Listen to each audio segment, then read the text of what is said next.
Manga o'xshash loq go'shtni yoqtirmaydigan so'ng'a qachаш amroq do'stlarimiz bormi? Inkas rayoniga 3 raqamini yo'llab beqinglar. Qanchalik do'stlarimiz amroqki birlikda ko'rib baqayli.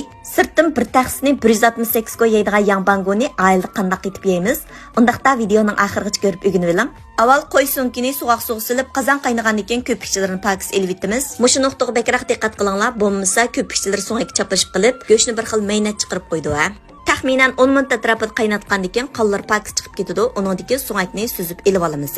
Undan keyin piyoz, samsaq, zanjibilni videoda ko'rsatgan bo'yicha ushoq to'g'rib olamiz. Qozon muvofiq miqdorda may qo'yib, may qizgandan keyin samsaq, piyoz, zanjibillarni silib birishga qo'rvatgandan keyin kavavchindan 15-20 tal silib etamiz. Achchiqroq yeyishni yaxshi ko'rganlar o'zinglarning ehtiyojiga qarata muvofiq miqdorda lapis savasanglar bo'ldi. Undan keyin qizartish uchun chanvagan lazımmi bir qo'shq atrofga silib etamiz. Undan keyin qiziq suv qo'yib qaynatib olamiz.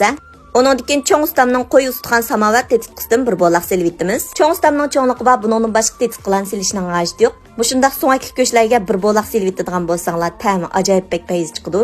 Tuzni bek assalimiz do'stlar, yarim qo'shiq tuz, yarim qo'shiq oqmis silib, apetdan suzib olgan so'ngaklarimizni silib, taxminan 1 soat atrofida dumlab pishirib olamiz. Ko'rib mishakapsizlar do'stlar, qo'shmaganlar qo'shib olinglar. Hozir 60 xil darsimizni palet qilyapmiz. Cho'ng taqsliq qo'rma, har xil taom, pishiriq, ichimlik, murabba, bozorlik sovuq say darskimizni 10 qo'y bilan o'rganaysiz.